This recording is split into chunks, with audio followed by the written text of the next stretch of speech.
In the United States of America, today, 17 people will die waiting for kidneys, lungs, or livers. By the time of our grand final, that will mean 85 preventable losses of life. And at the same time, an exploitative and rampant black market is flaming across the third world, robbing thousands of individuals of their kidneys for as little as $100. It's not okay and something needs to be done. And what Team Pakistan comes into Parliament today, ladies and gentlemen, is with the principle of saving the maximum number of lives while at the same time minimizing the harms of exploitation. Now we remind you, ladies and gentlemen, that this is a principle debate. It is on principle that a team in this debate will win or lose. However, we do want to give you a basic idea of the kind of model that we are proposing. So while we are not marrying ourselves to any one particular policy, these are a few measures, ladies and gentlemen, which are principally consistent with what we are saying. We might, ladies and gentlemen, see what is proposed by the University of Manchester, which is a one-buyer system. The system in which there is a state that will buy organs from sellers, have your seats, sir, from sellers, ladies and gentlemen, and will sell them and will give them on to the people who need them. We might see what's happening in Iran, where you have a state buyer mechanism and also have the provision of private negotiations, which function, ladies and gentlemen, in a price floor and a price ceiling, along with post-operative care being given by the state, along with legislation which says, ladies and gentlemen, that only people within the country can buy or sell organs. We think, ladies and gentlemen, that at the end of the day, we are fighting for a highly regulated market of organs. That's what we want. Let me move in directly, ladies and gentlemen, to the positive material that Team Pakistan wants to leave you with. We have 4 lines we're going to talk to you about. The first thing we're going to talk to you about is why a reliance on altruism in the status quo has proven ineffective. The second thing I'm going to talk to you about is why our solution is the best solution at this time. Thirdly, why we believe all alternatives have failed to meet the need of the hour. And lastly, this will be my second speaker's case, how we believe that our policy will reduce one of the most exploitative black markets that human history has ever seen. We move directly into our first idea, ladies and gentlemen, this basic premise of a need. And that's what I want to establish before I move into our basic arguments. It's as simple as this, ladies and gentlemen. Have your seat, sir. In the UK, ladies and gentlemen, the United Kingdom, there are currently 8,000 people on the transplant list. By the end of the year, 500 of them will be dead. Clearly something needs to be done. In the United Kingdom, the average waiting period, have your seat, sir, is 10 years. In Singapore, it's one better. It's 9 years. Clearly, you need to reduce those years. So let me tell you why we believe our policy is the best way, no, thank you, sir, of reducing those years with my second line of argument. Why, ladies and gentlemen, is our solution the best one? We think it's the best one, ladies and gentlemen, on 2 grounds. Number 1, on the ethical ground, and number 2, on grounds of efficacy. In exploring the ethical ground, I'm going to talk to you about the idea of consent. We think, ladies and gentlemen, that our model is ethically superior because it is one based on informed consent. We think that this is a morally conscious decision that an individual who wants to sell his kidney is taking. Therefore, it is ethically superior. How do you disagree? Any system of organ trading will mean rich people are able to pay for organs and save their lives while the poor ones are left to die. We cannot stand for this. No, it doesn't, ladies and gentlemen. We think that the poor people are going to be getting organs as well. We think that the state will be setting up a private body which will be able to give them organs. We think rich people also deserve these organs, and if they can pay for them, they should be able to save their lives. Okay, so we think ethically, ladies and gentlemen, this is a model based on consent, and that's why it's superior. Number 2, ladies and gentlemen, in the ground of efficacy, I'm going to explore 3 prongs for you. The first one is how we believe that a higher incentive to donate exists when you are being paid for it than when it is just because of altruism. Now we see, ladies and gentlemen, that there are thousands of people in your population who know that donating their liver will actually not harm them in any way. Your liver grows back faster than your hair. You'll never feel the effects of your donation, ladies and gentlemen, but they need an extra push. That extra push, ladies and gentlemen, to go to the hospital and go under the knife, that comes from money. We see this incentive working in Iran, which is being applauded by international media like the Wall Street Journal for being the first country in the world to eliminate the waiting list, ladies and gentlemen. If you go to Iran today and you need a kidney, you will get it there and then. That is how successful our model has been. Secondly, we know the incentive works in the case of clinical drug trials. Universities around the world pay people, ladies and gentlemen, to try their drugs. That's how we know that our incentive will work. The second thing I want to talk to you about under the prong of efficacy is why we think there's a general global trend that recognizes recognizes the need of an additional incentive. So we point to the example of Singapore, where right now, ladies and gentlemen, even though there is a model of presumed consent in Singapore, a bill is being debated in Parliament that every kidney donation, no thank you sir, every kidney donation will be rewarded with 50,000 Singaporean dollars. No thank you sir. We point, ladies and gentlemen, to the example of the Philippines and India, both of which have illegalized organ transplant, organ sales within the last 10 years, but have both, in 2009 and 2010, both seen legislative movements to bring back organ sales. Eventually, ladies and gentlemen, you come back to the model that Team Pakistan is proposing to you. Yes? By making organs tools of profit, you incentivize the emergence of middlemen who exploit the poor, the uninformed, and the vulnerable to take organs from them. Sir, I'm not incentivizing any middlemen. They already exist. What we need to do is make sure that you don't need the middleman. I would rather that the state be the middleman than some crook that is going to steal your kidney and rob you. But that's my second speaker's case. Okay, the third idea, ladies and gentlemen, is that of how we are helping the poor more predominantly. Right now, the rich, ladies and gentlemen, people who can otherwise afford to buy their organs, are not being allowed to do so, and they are clogging up donor lists. Once you allow them to buy their organs, the poor will move up on the donor list. They will get those dialysis machines, which they so desperately need, because the rich will no longer be clogging them up. So it's an ethical solution, it's an effective solution. My last idea about why, ladies and gentlemen, all other alternatives cannot work. And I'm going to analyze two models for you, that of presumed consent and that of synthetic organ use. In the idea of presumed consent, ladies and gentlemen, literally, this is what it says. Unless you die with a little piece of paper that says, please don't carve my organs out of me when I die, they will carve your organs out of you when you die. We think that has a huge ethical disaster associated with it. Why? Because the policy is contingent on your ignorance or you not being bothered to get that little piece of paper. That is an ethical disaster which Team Pakistan thinks needs to be done away with. Secondly, it just doesn't work. In countries like Belgium, which have presumed consent, in countries like Singapore, which has presumed consent and still has a waiting period of 9 years, there simply aren't enough organs being yielded, because the average deaths in a hospital, ladies and gentlemen, only 1% of them yield kidneys which are actually viable for transplant. In the Philippines, 60% of the nation has opted out. They don't want you touching their organs, whether they're dead or alive. It just doesn't work. The second one I wanted to talk to you about was synthetic organs. We see the Royal Academy of Sciences telling you not to rely on stem cell research for the next 50 years. It's just not feasible. We know that a prosthetic kidney will not even be considered by the FDA till 20 years from now. Even then, it will not be affordable. The first prosthetic heart came to the world in 20 years ago. We still don't have more than 2 cases of it because it's not affordable. These other technologies take too long, ladies and gentlemen. They don't work. They have a plethora of ethical problems associated with it. We think today you need to choose life. We think today you need to understand that what we are doing, ladies and gentlemen, saves the maximum number of lives. It does it today, and it's an immediate solution. At the same time, we will curtail one of the most exploitative black markets, ladies and gentlemen, that the world has ever seen. That's what my second speaker is going to talk to you about. Choose a solution that is fair, that is effective, and that is humane. Choose Pakistan's solution.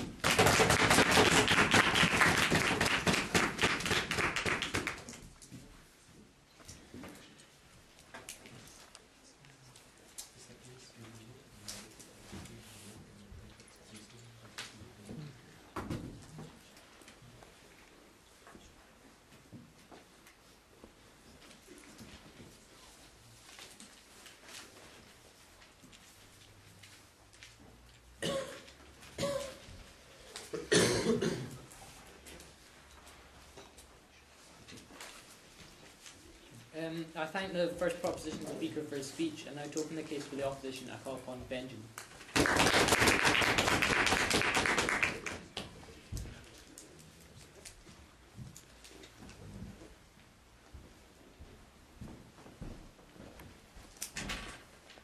After a frenzied start, let's be clear about opposition's model.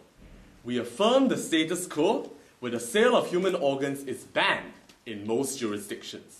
We support organ donation based on altruism, as well as opt-out cadaveric organ donation schemes. We also support efforts towards palliative care, post-operative care, and healthy lifestyle campaigns run by governments. We also support research into synthetic organ transplantation. Organs will be allocated through several criteria, which include, but are not limited to, biological compatibility of the donor and recipient, the length of time a patient has spent on a transplant waiting list, and lastly, the age of the patient.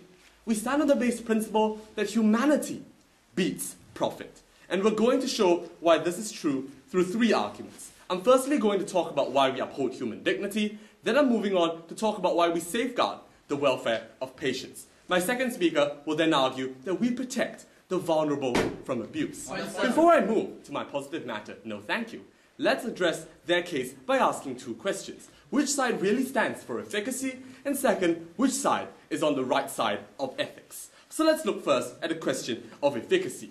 Now, side proposition, no thank you, tried to paint a scary scenario at the beginning about how 17 people are waiting to die and 85 will die by the end of the hour. They claim something needs to be done. We say that something already comes in the model we suggested with the alternatives we talked about in terms of enhanced medical treatment so that people don't have to have organ transplants, in terms, no thank you, of better palliative care, better post-operative care so that they won't need the organ transplants they're talking about. We say we can solve the problems within our model. We challenge the next speaker to explain why this hasn't happened. No thank you. Then they said this is a principled debate and they don't really need to talk about a policy mechanism. We challenge this right from the beginning because we say that any model that they want to talk about is going to subject people to exploitation. Why? Because the creation, no thank you, of a legal market for the sale of human organs increases demand in the illegal market as well. People can't stop this. Governments have failed. We've seen this in the case, no thank you, of the war on drugs, led by the most developed nation of the world, the United States. We don't see how this is going to be resolved in the case of human organs. No thank you. Then they talked about a private body as their panacea to all the problems regarding inequalities. They say the private body will ensure the poor get organs as well. Hold on a second. Regardless of whether you have a legal market for the sale of human organs, there's going to be a limited supply. No state is going to be rich or capable enough, no thank you, to provide organs for everyone. Then they had this really interesting idea about how the rich will get organs first and then the poor will get pushed up the organ transplant waiting list. No, that's not the case. There's a limited supply of organs. If the rich get the organs, that means the poor don't get them. You want to disagree? Yes, we think that in Iran, it is a miracle that since 1999, there has not been one death due to a lack of an organ. Our policy has worked. How can you contend that? We disagree. What's happened in Iran, we're going to tell you that the poor are only paid $1,200 for each kidney. That means that's not enough for even to pay for most, no thank you, of their post-operative care expenses. That results in loads of deaths. It's blood that's on your side of the house. No thank you. Let's move back to our case. They try to talk about Singapore. And frankly, I've met the health minister when he came to my school and I spoke to him. He said, we don't stand for organ sales. The government policy in Singapore, no thank you, is against organ trading altogether because of the exploitation that might occur. So that's moot, as an example. So let's now talk about the second issue with regard to ethics. And here they essentially had 2 ideas. One about informed consent and the other about presumed consent. They said presumed consent was bad, but the solution we say is just to provide more information. We don't see how it's anything more than a procedural objection. Then they talked about informed consent. Hold on a second. Just because I know I might be hit by a train doesn't mean the state's going to let me jump on the railway tracks. Just because I know doesn't mean I can do it because of that. Then they had this last example about the Philippines. No thank you. Where they talked about how 60% of people don't want to give up their organs. Well, they don't want to give up their organs because it's a Catholic country. Most people are religious. They won't give them up. So even if you've got a legal market to sell organs, it's not going to make a difference. Anyway, 40% of people still are willing to give it up through altruistic donations. We think that's a great thing for the world today. So let's look at my first argument about upholding human dignity. And here, our thesis is that the sale of human organs for money is an irrational decision we should ban because it causes organ providers irreversible harm, which further addresses their argument. We think the value of life can't be measured in dollars and cents. Hence, the state doesn't allow individuals to harm themselves for monetary gain. For instance, there is no country where you can legally sell yourself into slavery. No thank you. The same principle applies when we ban the sale of human organs. Why? Because your body is designed to work best with a full complement of organs. When people provide organs for transplant, no thank you, their lives are seriously compromised. In the United States, 1 in 3 liver providers is readmitted to hospitals for serious complications within 2 weeks of the surgery, often dying soon after. No thank you. Indeed, 86% of kidney providers worldwide end up having acute anemia, which shortens their lifespan by 20 years. Given, no thank you, the irreparable harm brought upon organ providers, no amount of money can compensate them for their suffering. Thus, if individuals still want to sell their organs, it's patently irrational. Since we've shown that states can stop people from harming themselves, no thank you, we ban the sale of human organs. Why then do we permit organ donation on the basis of altruism? In this case, people don't place a monetary value on their bodies, but do it purely to save the lives of a loved one. Thus, to uphold human dignity, we must ban the sale of human organs. That's my first point. Before I move to my next point about safeguarding the welfare of patients, yes. Your point is reliant on the fact that human beings require a full complement of organs in order to function with full dignity. So if I donate an organ with altruism, I am not dignified living as far as you're concerned. No, you are still dignified because you decided to sacrifice that organ for a loved one. It's not a worthy sacrifice when you decide to do it for a check. That's the difference. We challenge your next speaker to address it properly. Moving back to my case. We think the thrust of our argument is that proposition's policy biases the allocation of organs in favor of the rich and cuts the number of organs available. Now, I've talked about risks faced by organ providers, so organs are likely to fetch high prices even in a legal market. Advocates of organ trading suggest kidneys be priced between 50 to 100,000 US dollars. In Britain alone, 4,000 people are on organ transplant waiting lists, most of them having depleted their savings just to stay alive. Thus, only a small minority of rich people will be able to afford organs. In fact, under their model, organ rejection rates are likely to increase because organs go to the richest people, not those who've got the highest biological compatibility. Furthermore, legalizing sale of human organs hurts all patients by cutting the total number of organs available. Why? When it comes to sacrificial decisions, decades of psychological research have shown that people respond far better to moral intuition than monetary incentives. If we allow the sale of human organs, however, people who might have donated their organs to save another person now see it as a commercial transaction skewed in favor of the rich. Since no amount of money could justify their sacrifice, the number of altruistic donors is likely to fall. Decades of empirical studies have verified this in the case of blood donations. In fact, total blood donations have been steadily falling in all 31 countries where blood donors get paid. Thus, legalizing the sale of human organs harms all who are in need of organ transplants today. Because we've shown we're the side that comes on the right side of ethics, and because we've shown we truly save lives today, stand with opposition.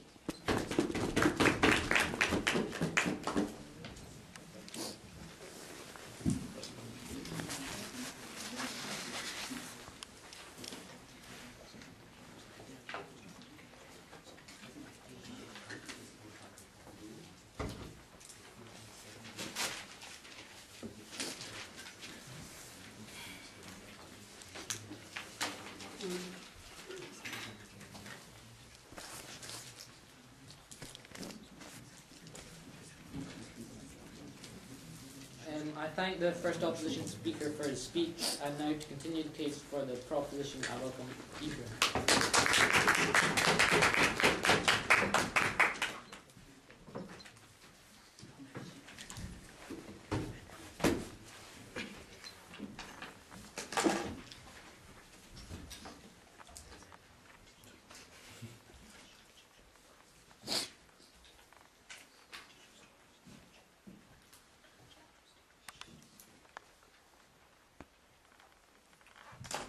Right, so before I begin to refute the positive matter that the worthy opposition of today brought up, let's look at things that they've conceded in Dean Government's case by not engaging with them.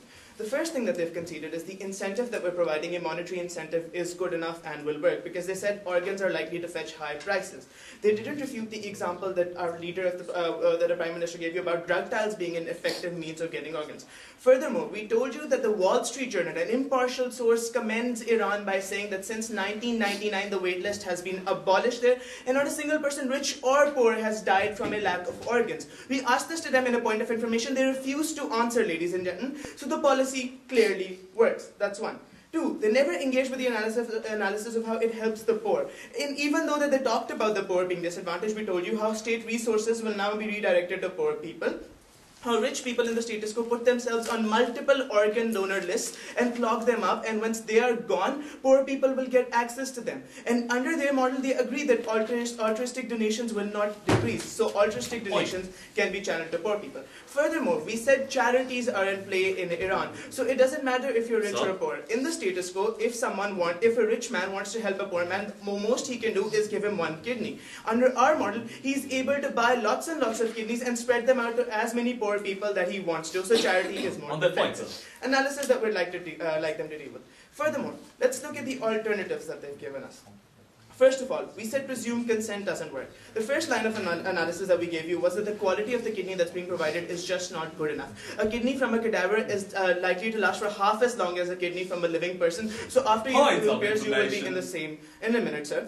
After a few years, you will be in the same position. Secondly, we said in terms of quantity, it's just not enough because in Singapore, presumed consent is a policy and the wait list is 9 years. They haven't contended this fact, ladies and gentlemen. Furthermore, we said as far as it's an ethical question, and this I will get to after this point, it's an ethical disaster. Sir, could you be the first speaker on your side to deal with my argument that those who've opted out for religious reasons from organ donation aren't going to make an improvement on your side when you legalize the same? When in Iran, ladies and gentlemen, religion was a huge issue. But Iran is a huge success, but the state sent out a strong message that it's okay to give your organs away for donation or for money. We believe the same can happen in the Philippines, and the same happened before they illegalized our model. That refuted, ladies, this last idea of how it's an ethical disaster. Now, this policy is interesting, and they're the side that's apparently ethical. It's interesting because it tries to bypass the will of the people by either making sure that they're ignorant about the existence of this policy so they can steal their kidneys, or that they just can't be bothered to get an opt-out card so you can steal their kidneys, ladies. An ethical disaster on side of team opposition. With that in mind, let's move on to the last two arguments. They said human dignity is important, and they said they're for medical priority. But under their model, the only way you can secure an organ is if you have a loved one who can give it to you. Not if you're the person who's in dire need, ladies and gentlemen. Not if you're the medical priority. Because if a loved one, what if no one has a loved one willing to give them an organ? Team opposition will let them die, ladies and gentlemen. And that is unconscionable for Team Pakistan. Secondly, they said life is compromised, and there are lots of problems associated with kidney donation. And the incentive that they're giving to people to donate, which is one of the forerunners of their policy, is altruistic donation. If the harms of kidney donation are so high under Team Singapore's model, why would people donate kidneys altruistically is something that they need to show to us. We're telling you, ladies and gentlemen, that in the status quo, you need 1/4 of one kidney to function properly. We believe your liver grows back faster than your hair. Analysis that they haven't dealt with once again. Take your seat, sir. You'll have your chance. Let's talk about the last thing. Welfare. Now what you need to realize is that this is something that I've already talked to you about. And this is something that I will expand upon in my positive case even more. In the status quo, either the state can provide poor people with kidneys as around us, or private charities can do it. So poor people will get kidneys under the model of Team Pakistan. Analysis that they once again have been silent on so far. With that in mind, let's move on to my positive case, which will be in direct clash with one more idea that they've given. Exploitation.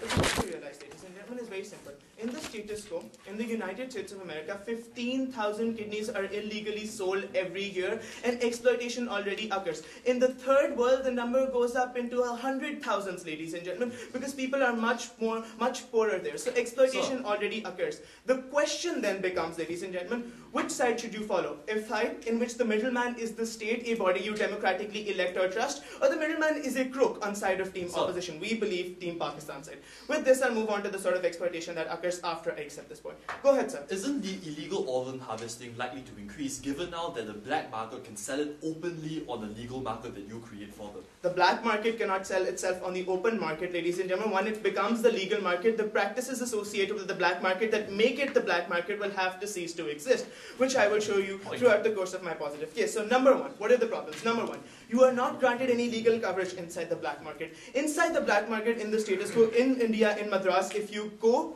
to give a kidney, sell a kidney, there is nothing that stands between the doctor and doctor from taking away a slice of your liver, a lobe from your lung, and perhaps a cornea, because you cannot go to the police. If you do go to the police will charge you for the sale of illegal organs. We believe that's unfair.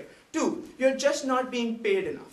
In the status quo, and this is the middleman that they're talking about, in the status quo in India, a kidney is taken from a donor for $100, and the same kidney is sold in the United States of America for $150,000. We believe that's absolutely disgusting, ladies and gentlemen, that people are being robbed of their money even when they're willing to sell their kidneys. This is again something that we will deal with in our model. Thirdly, you're being given no medical coverage in the status quo. And this is again when the opposition of today stopped listening to Team Pakistan, when we said that in our model we guarantee a year of pre and post-operative coverage.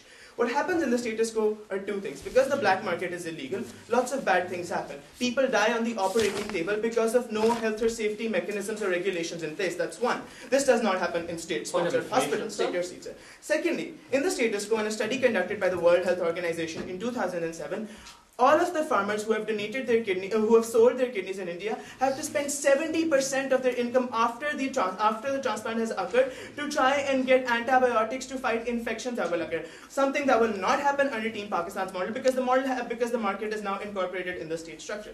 Finally, organ tourism is something that we're stopping, that we're curbing. In Iran, you're only allowed to buy or sell a kidney if you are a citizen of the Islamic Republic of Iran. Why is that important, ladies and gentlemen? That is important because people cannot, from the rich world, the affluent world, cannot fly into Iran and take your kidney. That's one. Two, your resources can now go into directly tackling the black market, not the entire organ market, because the organ market is now legal. Two more lines of analysis. Finally, the reason why the wild black market exists in the status quo is very simple. Because there is a demand for organs and there is a need to sell kidneys. Both of these are not being met through any other alternative channel. What is the alternative channel that we're giving you, ladies and gentlemen? It is a legalization of that market under Team Pakistan's policy, which gives you safer procedures, which pays you more, which grants you medical coverage, and which does not have to ask you to break the law. That is why we believe the black market will exist. Empirically speaking, ladies and gentlemen, Iran's black market vanished in the 1990s because there was no need for it to exist anymore because you could do the same things legally in a better way. That's one. Two, in the example of Amsterdam and Holland, when the drug market was legalized, ladies and gentlemen, the black market for drugs ceased to exist. We would want them to tackle those ideas. In the end, ladies and gentlemen, Team Pakistan believes that organs are not sacred, human life is. Thank you.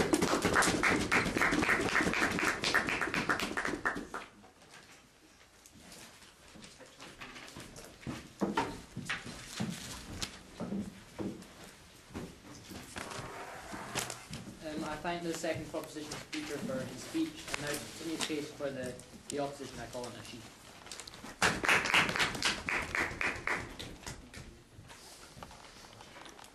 When the state fails to defend the most fundamental dignities of its people and legitimizes the exploitation of the poor, that is a policy Team Singapore does not stand for. I have 4 areas of rebuttal. Firstly, I'm going to take a look at their policy and compare it to ours, so whose policy is really more effective and realistic. Secondly, I'm going to ask who incentivizes donation, and I point out that they never rebutted Ben's analysis of why moral incentives are often a lot stronger than monetary ones when it comes to sacrificial decisions.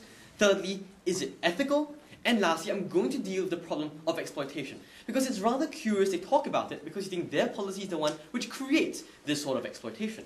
Firstly, let's compare policies. They first say that opt-out policies don't work on our side of the house. We say there are many cases where they do.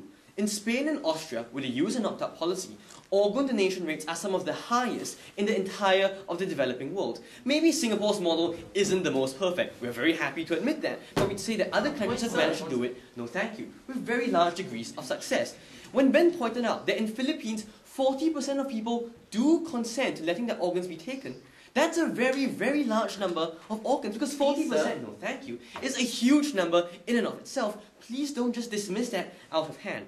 But we also pointed out that many of the people who opt out won't ever sell their organs for money in your case either, because they do it for religious reasons. Their response was, oh, in Iran, they still managed to convince the religious people to do otherwise. We tell you, firstly, no thank you, we can do that in our case as well. But I'm going to show you why Iran is a pretty bad example to take as your shining case of where organ donation was a success. So just listen now for that.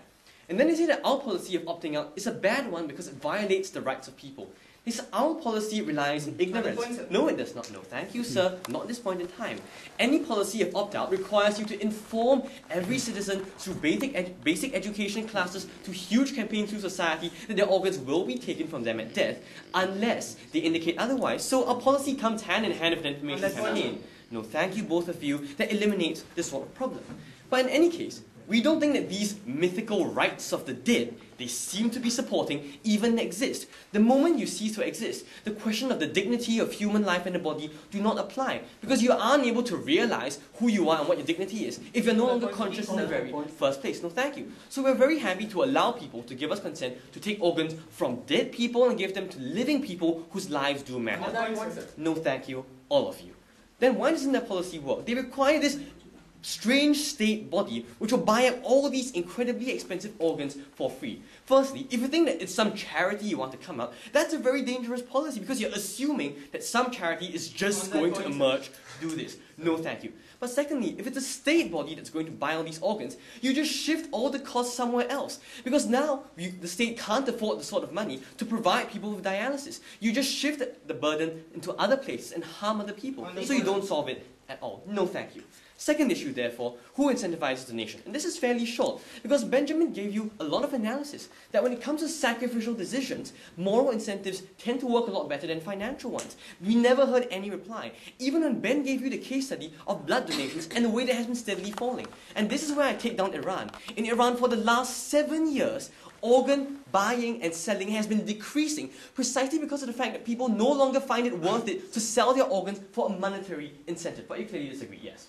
The reason it's decreasing, ladies and gentlemen, is because patients are sufficed by the supply. The reason it's decreasing is because there's no need for them anymore. No, that's just not true, sir. I'm afraid you're trying to get away with facts you're making up on the spot, first of all. Because the problem in Iran isn't that there's an oversupply and there's so many organs we don't know what to do with them. No, the problem is that supply currently barely meets demand, and that's decreasing. That's why many academics in the West are worried that Iran is going to have an organ problem quite soon. So that's just not true, I'm afraid, and don't try and get away with that in the future. So we tell you we incentivize donation a lot better. Third issue, therefore, is it ethical? Again, I'm just going to point out that all of Ben's analysis about why you can't commodify your body just went completely untouched. Then they try and say, well, why do you let people do it for altruism? Because when you do it for altruism, you do not commodify that organ. That's why we don't let you sell yourself into slavery, because it's using your body to a monetary end that's just not worth it. Last issue then, which nicely dovetails into my substantive. Does our side prevent exploitation, and why does their side create it? My point of substantive is about why we protect the vulnerable from abuse. Currently, there are only two parties involved in organ donation. There is the state and the donor. Their policy is the one, and let's be clear about this, which creates middlemen. Because now that you can buy and sell organs, what do middlemen do? No, thank you. They have incentive to buy organs as cheaply as they can from the poor and sell them as expensively as they can to the state in order to gain profit. So organs just become like any other object you can trade on the market. No, thank you, both of you. Why is this very dangerous? Because these middlemen, in their case, have every reason to exploit the poor and the vulnerable and the uninformed to get these organs as cheaply as possible. No, thank you. But why is the policy bad? Because their policy cannot distinguish between the legal and the illegal market. When you say it's just legal to sell organs, all these middlemen who may procure organs in very dangerous and exploitative fashions can sell it in the legal market openly, and you have no way of telling them apart. I'll take you in a second. Secondly, we tell you in your case, the massive expansion of the market you create means that you can't effectively regulate. But before I move on, yes. If the state is asking for organs and I want to sell my organ, what would possess me to go to a middleman if I can go directly to the state and have full post-operative care? Because there are many people who are poor in villages who suddenly have a man coming up to them saying, I'll buy a kidney for you from $1,200 and sell it on. But they do not know that that's the wrong price. They do not know that this man does not represent the state. They are going to be exploited. Let me give you several very salient examples of this. In China, it was recently revealed that 60,000 organs were being illegally procured by prison wardens who literally dragged prisoners on death row off into operative theatre and took these organs out of them. No, thank you. But that only happens in your case, because only the middlemen in your case have any money to make. In our case, there's no reason for these middlemen to exist, because the moment you try and sell anything for profit to any state body, the state body is just going to say, no, we are not buying or selling at at all, you can't tell the difference. There's another reason why you also can't tell the difference, no thank you. And that's because with organs, unlike many other products, you can't tell if it was obtained in an exploitative fashion just from looking at the organ itself. So if a doctor is given 5 organs, he can't look at one and say, well, this one was taken exploitatively. But in our case, he can say, wait a minute, if we bought this one for money, this was clearly taken from someone in a way which is illegal. So we can distinguish in these cases. We pointed to the fact that many countries, such as the Philippines and such as Pakistan and such as India, have now chosen to make organ donation illegal because they were unable to regulate the sort of massive trafficking that happened within the legal market when they made it possible for organ trading to happen on all of these levels. So we tell you, the black market that they're creating is one which is melded together with the legal market in their side of the house. On our side, we can make a very clear and substantial difference. So what have I shown you therefore? Where do middlemen exist? They exist in their policy, because it's only their policy that they can make money out of these organs in the very first place. I've also shown you that theirs is the case where they can't distinguish between the legal and the illegal markets, and so the fancy regulations they talked about aren't going to work. What have I shown you therefore? That when people are poor and vulnerable and uninformed, they will be exploited. We protect the rights of people, and we know what it means to value your body and your dignity. We stand in opposition.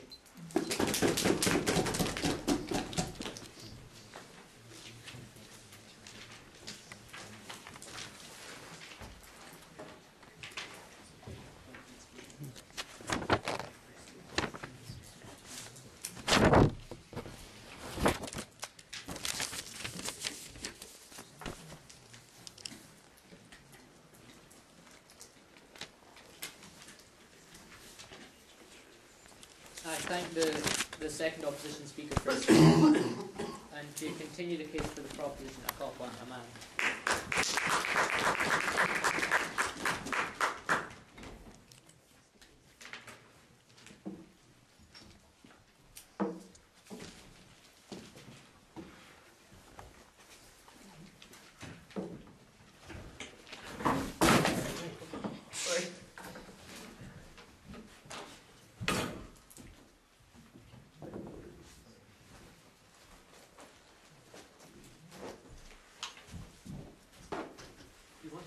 It's okay. You leave it. Don't worry about it. Thanks so much. No worries.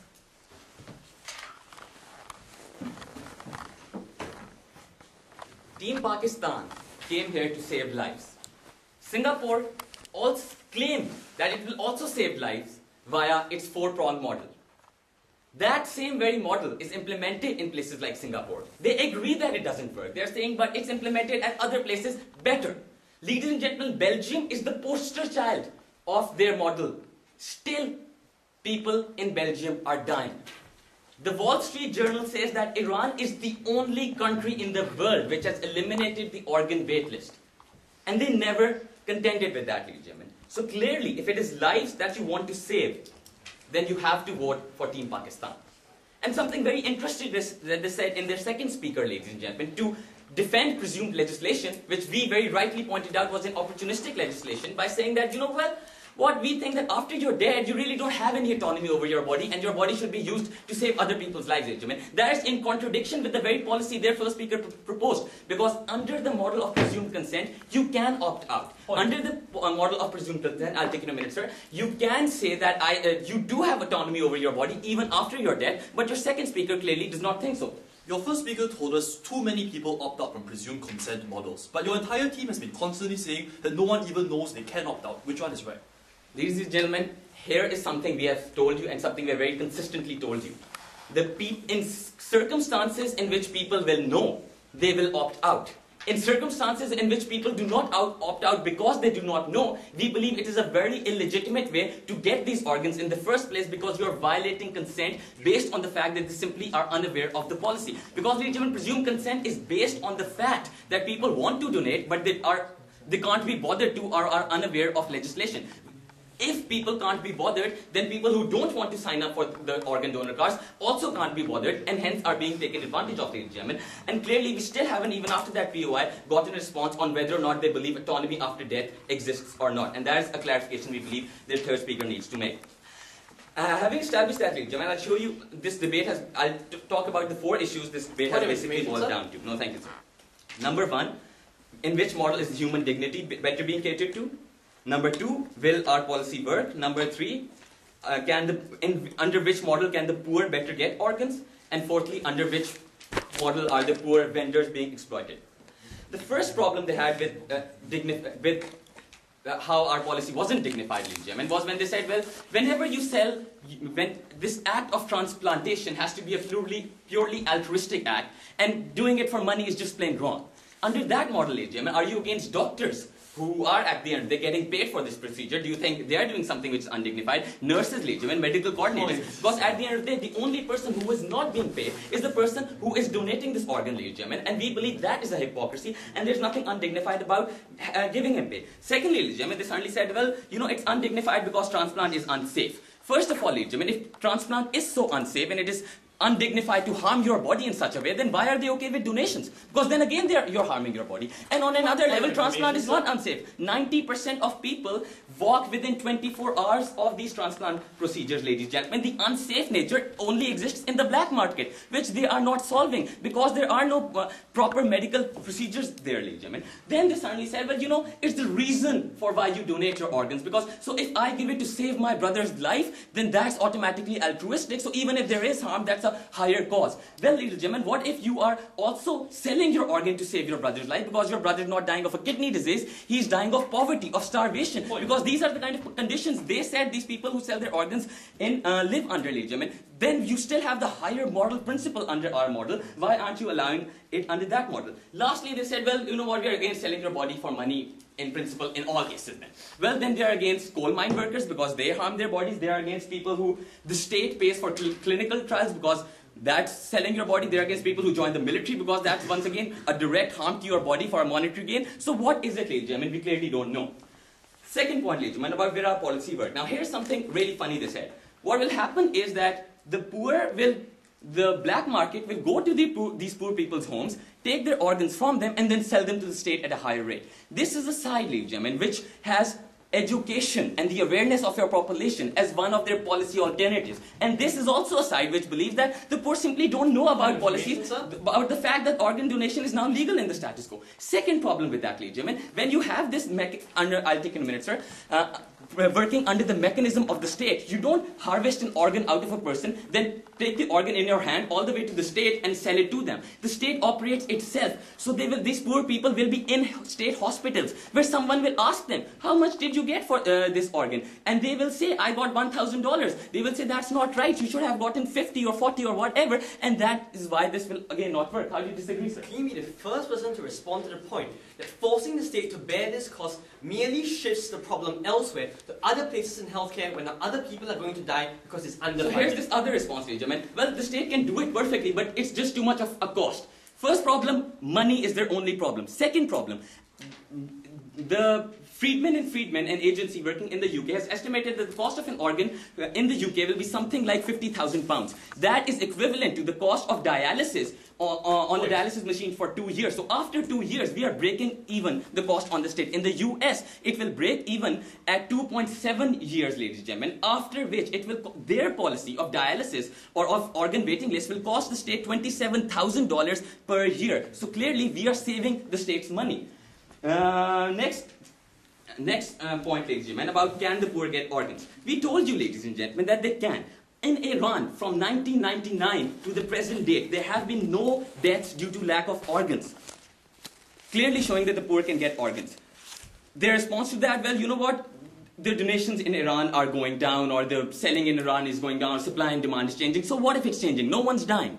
That's what the policy is supposed to solve. Second problem, I already showed you how it will cost the state less money. So in places like the NHS, when the state is already providing socialized healthcare, it can provide the same thing at a lesser cost. Even third refutation, ladies and gentlemen, it will, even if there is no socialized healthcare, it's freeing up dialysis machines. It is freeing up donor kidneys for these poor people. Kidneys, the things which are being clogged up by rich people under their model. Lastly, ladies and gentlemen, it provides an institutionalized mechanism for NGOs to work. Because now an NGO which wants to save lives can actually donate $100 million to some and buy, let's say, 20,000 kidneys out of it and save 20,000 lives. That is how the poor are still getting more kidneys under our model than they are getting under their model. Last point, ladies and gentlemen, about how poor vendors are being exploited apparently under our model. The first thing we talked about that, is that, and this is here where they entirely ignored our second speaker case, I mean, where he talked about how the poor are better off under our model. Because, I mean, they are not only getting more money, they're also getting pre-operative healthcare, they're also getting post-operative healthcare, they're also getting, ladies and gentlemen, things like money for their medicines, ladies and gentlemen, and not only that, they're also getting substantially greater amount of money. On a different low, ladies and gentlemen, they have greater accountability, so when someone opens them up to take a kidney and also takes a liver and a heart while he's at it, they can actually go to the authorities, and the authorities will not say, oh, you just sold your kidney, so we'll put you in jail. The authorities will actually help them out. So the poor are much better off under our model, ladies and gentlemen. The thought you need to take away from this is that all the problems they have identified are problems with the status quo. The problems of these people dying because of lack of kidneys and the poor being exploited will continue to exist if you do not vote for Pakistan. Please don't let them.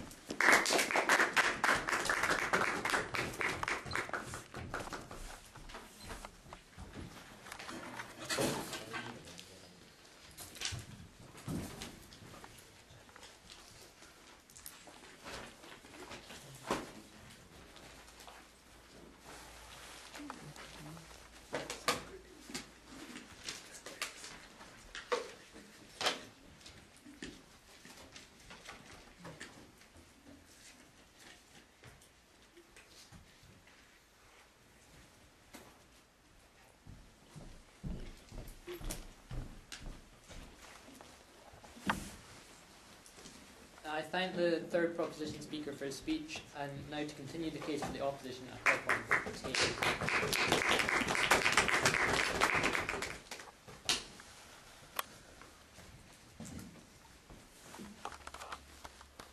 I'm going to look at this debate in two angles, from the principle level and on the practical level. And on both these levels, I'm going to show to you that Team Singapore has presented the superior case today.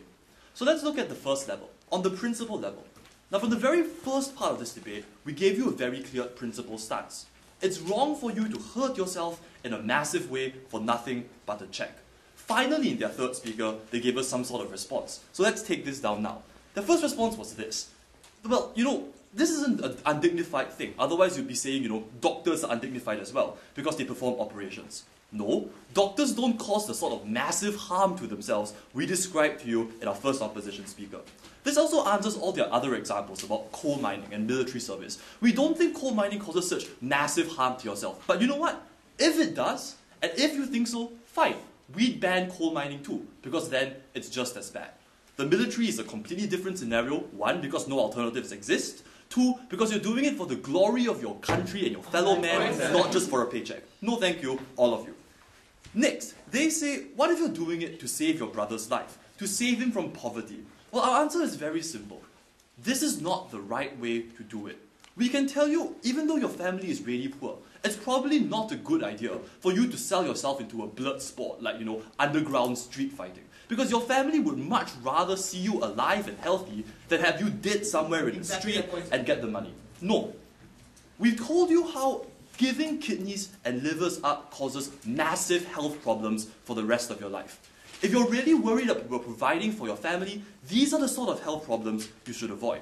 Pakistan tried to come back to this. They told us, well guys, actually, the problems aren't really bad. You only need 1/4 of a kidney in order to survive. Really? Let's think about it. Why then in their model do they insist on 1 year, an entire year, of medical care after donation of the organ? If the consequences aren't really that bad, why do they insist on such a long medical care period? No. Clearly, Pakistan are afraid to admit that the problem of donating your organ, something you weren't ever supposed to take out of your body in the very first place, is really, really terrible. We've given you clear, empirical medical examples in Benjamin. We don't think they've come back to this point. No, no, no. The next reason why we think, in principle, Team Singapore stands for a better policy is because in our model, organs are allocated on the basis of need. We recognize organs are a limited resource, and they should go to the people who can use it the best. In Pakistan's model, they're going to go to the person who can pay the most. No. Benjamin told you this will increase the rates of organ rejection. We haven't heard a response from their side. It's pretty late in the debate. I'm sorry, it's too late, guys. But even if we accepted all Team Pakistan's argument on this principal point, we tell you we are still going to take this debate, because at the end of the day, we save more lives. And I'll be talking about that right now when I go on to my next point of contention on why we take the grounds of practice. Alright, So, sir, if you're already against coal miners because there is potential harm to the body, you're also against drug trials, heavy industries where strenuous manual labor is involved, because in all of these cases, there is physical harm to the body. No, we're not against any form of physical harm to the body. We are against physical harm to the extent we mentioned in Benjamin's speech, where you cut short your own lifespan by 20 years because you suffer from blood problems that can never be solved because you've given up your organ to someone else. It's outside your own body. It wasn't meant to go there, guys. No. We think it's okay for you to do it for an altruistic reason. It's not okay for you to do it for a monetary reason. The state can and will make decisions for you on these issues sometimes.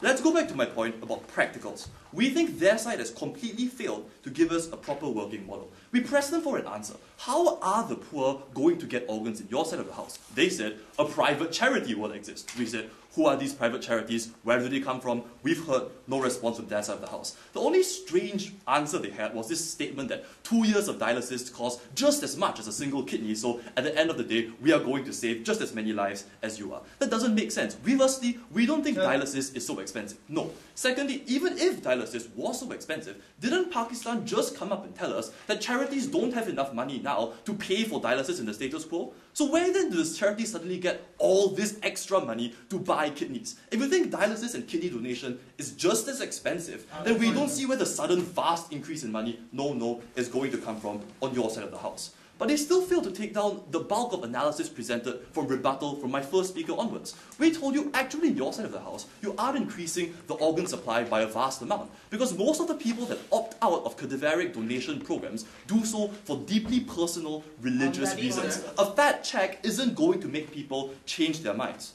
The only real model they gave us was Iran. Suddenly, Iran is the light of, healthcare everywhere around the world.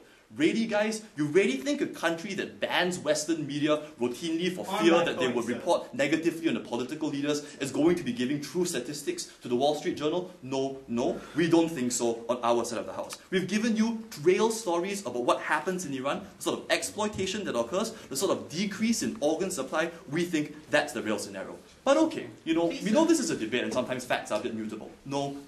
We've given you, more importantly, principled reasons for why their policy is never going to be practically successful. It's never going to be practically successful because the poor are subject to vast amounts of exploitation. This was the point presented in my second speaker. No. They say, the answer says, okay, you can educate people about, the presence of an opt-out. We can educate people about the presence of a legal market too. Fine. But the problem is totally different on both sides of the house. Because in their case, someone is going up to the poor person and offering them card cash now.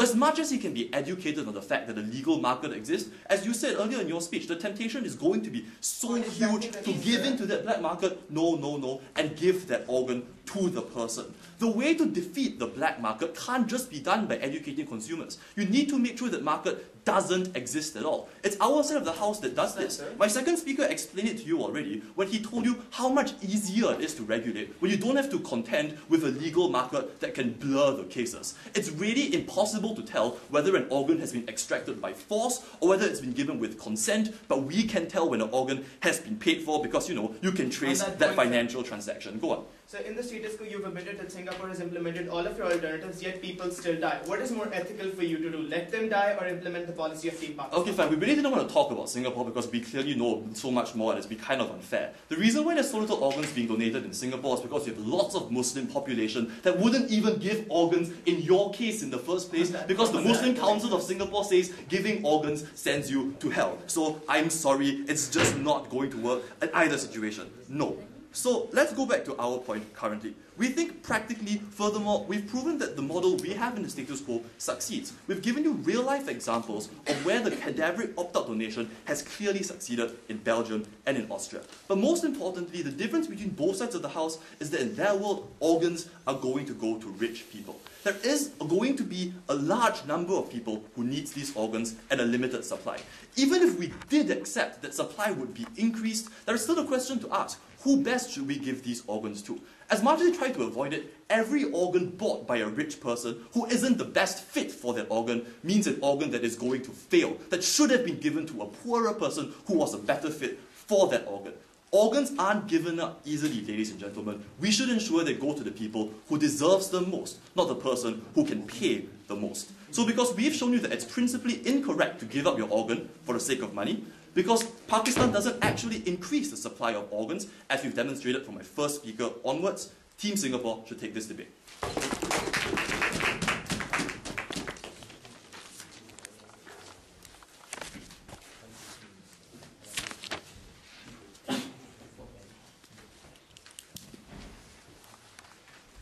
I thank the third opposition speaker for his speech, and we now move to the team's 4-minute concluding reply speeches. The opposition team will deliver the reply speech first, and there are no points of information during reply speeches. After 3 minutes, the timekeeper will signal once to let the speaker know that they have 1 minute left. After 4 minutes, the timekeeper will signal twice.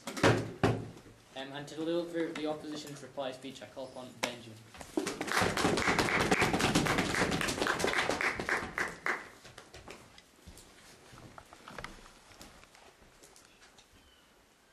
I passed by a statue of Sir Walter Scott, the Scottish author, yesterday, and I was reminded by a piece of advice he gave us.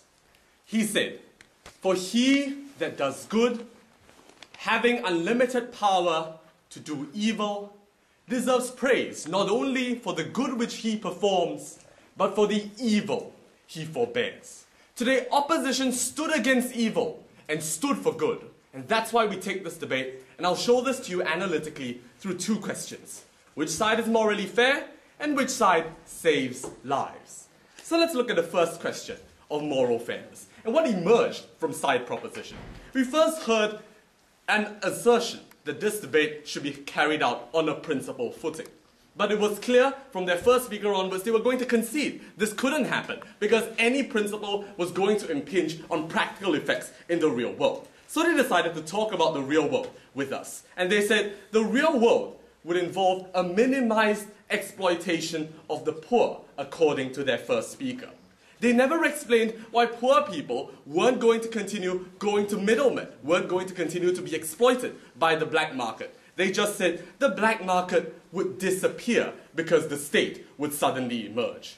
This was a black and white scenario they painted us. They refused to deal with the analysis that we showed throughout the debate. So they decided to shift and talk about how when rich people get organs, supposedly they free up spaces on the organ transplant waiting list for the poor. This was a rebuttal they repeated throughout the debate. The point was, the spaces the rich freed up for the poor weren't going to benefit the poor because now there were no organs for the poor since the rich had already taken this up. So they weren't able to show that they were on the right side of morality. Instead, we were able to demonstrate a more concrete principle about how it's an irrational decision for you to decide to give up an organ for money because we don't think any amount is going to justify the harm that's done to you, your kidneys, for example, when blood composition is changed. They neglected this point until the final speaker rebutted it by giving a stray analogy about how salaries for doctors and nurses were supposedly analogous to the sale of human organs. They weren't able to deal with this when we pushed further arguments onto them. When we talked about this idea of how the rich are going to get the organs first, but because they're not the most biologically compatible, they're going to need organs again, and that's not going to increase the supply for everyone in society, which means more people are going to be harmed. So on the question of morality, we took the debate. Now let's look at this issue of saving lives, which they chose to concern themselves with through the entire debate. They first talked about how supposedly they incentivize more people to offer their organs. But they weren't able to deal with our arguments about how moral incentives are often stronger than monetary ones. So they reduced their case to an example, this shining example of the Wall Street Journal and how in Iran there's no waiting list. They weren't willing to deal with the true picture, which we presented from our second speaker onwards, about how demand barely meets supply in these places. That's why by the end of the debate, their third speaker, they retreated to a scenario and a point of information where they said idealistically that patients are already satisfied. There was no more analysis from their side about saving lives at the end of the debate. They just said it's either a choice between their policy or people still dying. A black and white dichotomy that was obviously false. Instead, we gave you detailed analysis about how moral incentives work better in the case of blood donations. We talked about the protection of the vulnerable from abuse and explained how middlemen would still exist because they offer hard cash now to villagers who are going to believe them because they can't really distinguish between the legal and illegal market. And that's why on the issue of saving lives, it was opposition that was clear. Because we stand for good and we stand against evil, stand with us.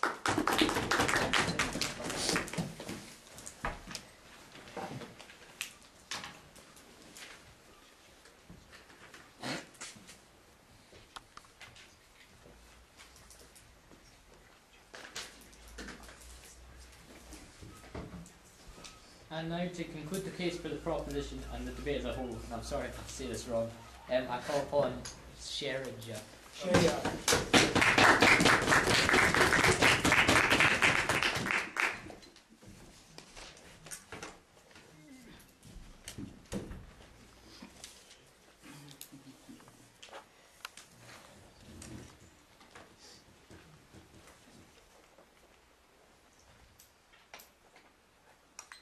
Remember I told you at the beginning of this debate that the course of today, 17 people in the United States will die. The course of our debate, one of them has died. Now what we would do is buy him a kidney, put it in his body, and save him. Singapore will be busy researching stem cells and launching awareness campaigns. And apparently, ladies and gentlemen, we are the evil ones because we saved that life. You have to choose between this vacuous idea, ladies and gentlemen, that pieces of meat that help you to stay alive are somehow superior to life itself. The side that wins today's debate, ladies and gentlemen, is the one that saves lives. Not only because, yes, that's a good thing, it's because it's the morally correct thing to do. And on those grounds, ladies and gentlemen, Pakistan recognizes two ideas in this debate. That of principle and that of practical efficacy. Let me deal with that of principle. Because we think what you are doing today, ladies and gentlemen, you are doing in a balance of principles. It is this idea that kidneys are sacred, or that we can ignore that principle to save higher lives. In the balance of principles, where did Team Singapore stand? They said, as long as you are getting a check for it, it's undignified. So we said, hold on, but doctors get checks for performing surgeries. And they said, no, but you see, doctors don't incur massive harm to their bodies. Remember in first speaker, I told you that livers grow back faster than your hair? What's the massive harm there? Remember I told you that 1/4 of one kidney is required to live a healthy, functioning adult life? What's the massive harm there? Remember I told you that you actually only need 1/3 of one lung to live a normal, healthy life? Where's the massive harm? There isn't one, ladies and gentlemen. The massive harm is to the person who is dying and who needs to be protected. So on the grounds of principle, ladies and gentlemen, Team Singapore concedes. They've told you yourselves that it's okay when you do it for altruistic reasons because it is a higher purpose. The higher purpose of Team Pakistan is saving lives. We're saving the lives of the person who needs the organ. We're saving the life of the family member of that donor who is not getting food and needs it. Analysis brought by my third speaker, never challenged. So our principal argument, ladies and gentlemen, is standing. We are the ones on the moral high horse here. Let's talk about the practical issue.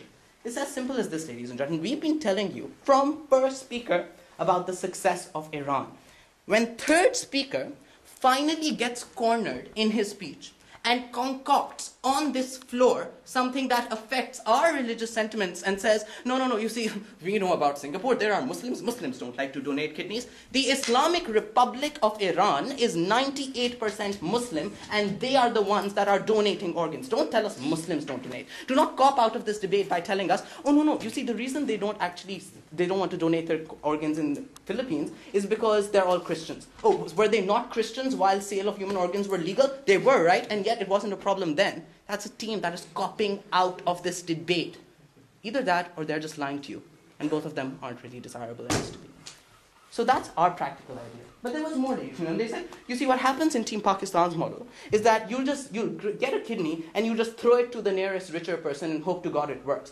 No. In our model, we actually have enough kidneys so that we can make proper tissue matches. We are not going to stuff a type A kidney into somebody who has type B tissue and hope to God it works. Why would we, ladies and gentlemen, that we are scientifically competent enough as a human species to know that that's not going to work? And that's something that isn't too hard to incorporate into our model. We told you, ladies and gentlemen, that in the United Kingdom, you spend more on dialysis than you would on our model. You know the difference? Is that you will spend $50,000 or £50,000 on dialysis. That's the NHS spending it for 2 years. And after that, you will have no hope of having a kidney. You will still keep spending. You can either do that, or you spend that money in one lump sum now and never need dialysis again because that man now has a kidney. We've told you how this will work. We've given you a logic for it.